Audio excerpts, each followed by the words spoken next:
Jangan berbuat sesuatu yang justru merugikan, mendatangkan mudarat, atau bahkan mungkin menimbulkan keresahan-keresahan bagi orang lain. Khairun nas anfa'uhum linnas. Sebaik-baik manusia adalah yang paling bermanfaat untuk orang lain.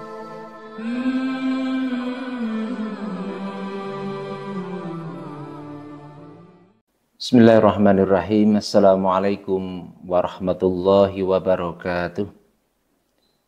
Alhamdulillah, wassalatu wassalamu ala rasulillah. Ma'asyiral muslimin, pemirsa Tabligh TV yang dirahmati Allah subhanahu wa ta'ala. Allah menciptakan seluruh makhluk yang ada di langit dan di bumi. Dan lebah merupakan salah satu makhluk Allah yang begitu istimewa. Begitu istimewanya serangga ini, hingga ia tidak hanya diabadikan dalam Al-Quran, bahkan namanya dijadikan nama salah satu surat dalam Al-Quran, yakni surat An-Nahl. Allah Subhanahu wa ta'ala berfirman dalam surat An-Nahl ayat 69. Tsumma kuli min kulli tsamarat fasluki subula rabbika dzulula yakhruju min butuniha syarabun mukhtalifun alwanuh fihi shifaa'un linnas. Tsumma kuli min kulli tsamarat, kemudian makanlah dari tiap-tiap macam buah-buahan, fasluki subula rabbika dzulula, dan tempuhlah jalan Tuhanmu yang telah dimudahkan bagimu. Yakhruju min butuniha syarabun mukhtalifun alwanuh, dari perut lebah itu keluar minuman madu yang bermacam-macam warnanya. Fihi shifaa'un linnas, di dalamnya terdapat obat yang menyembuhkan bagi manusia. Pemirsa Tabligh TV yang dirahmati Allah Subhanahu wa ta'ala, lebah tidak hanya menghasilkan makanan yang bernutrisi tinggi yang merupakan obat dari berbagai macam penyakit. Akan tetapi kehidupan lebah itu sendiri begitu istimewa, mengandung ibrah yang luar biasa bagi kita manusia. Hingga Rasulullah SAW menganjurkan seorang mukmin hendaknya meniru kehidupan sang lebah. Rasulullah bersabda dari Abdullah bin Amr bin Al-As, bahwasanya beliau bersabda, inna mathalal mu'min laka mathalin nakhlah. Sesungguhnya perumpamaan seorang mukmin itu seperti lebah. Akalat thayyiban, dia akan makan makanan yang baik. Wa wadu'at thayyiban, dan jika ia mengeluarkan, dia akan melakukan sesuatu yang baik pula. Wa waqa'at walam taksir walam tufsid, dan jika dia hinggap, dia tidak akan mematahkan, dia tidak akan merusaknya. Pemirsa Tabligh TV yang dirahmati Allah, ada hikmah yang luar biasa yang kita petik dari hadis ini. Yang pertama adalah akalat thayyiban, makan makanan yang halalan thayyiban. Ilmu kehidupan dari lebah yang pertama adalah persoalan asupan makanan yang masuk di dalam perut. Harus betul-betul makanan yang halalan thayyiban. Maka bila kita perhatikan dengan sangat seksama, ketika sang lebah tadi memilih makanan, betul-betul hati-hati dan selektif dalam memilih makanan. Ia hanya akan mengambil dari bunga yang segar, dari bunga yang bersih, dari bunga yang mengandung madu, dan dari bunga yang tidak dihinggapi oleh bunga yang lainnya, karena dia tidak akan mengambil hak yang bukan miliknya. Dan hal ini, ma'asyiral muslimin, seharusnya ditiru manusia dalam mencari rezeki, yakni selalu berusaha mencari rezeki yang halalan thayyibah dengan ketentuan yang diridhai oleh Allah Subhanahu wa ta'ala. Allah Subhanahu wa ta'ala telah berfirman, ya ayuhan nas kulu mimma fil ardi halalan thayyibah. Wahai manusia, makanlah apa-apa yang ada di muka bumi ini yang halal dan yang thayyib. Perlu diingat masyarakat muslimin, makanan yang halal belum tentu thayyib, belum tentu baik untuk kesehatan tubuh kita.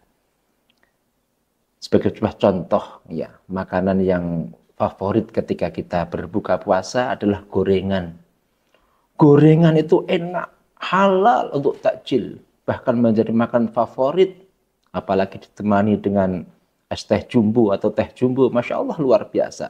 Tetapi terlalu banyak makan gorengan, tidak baik, tidak thayyib bagi orang-orang yang memiliki kadar kolesterol tinggi.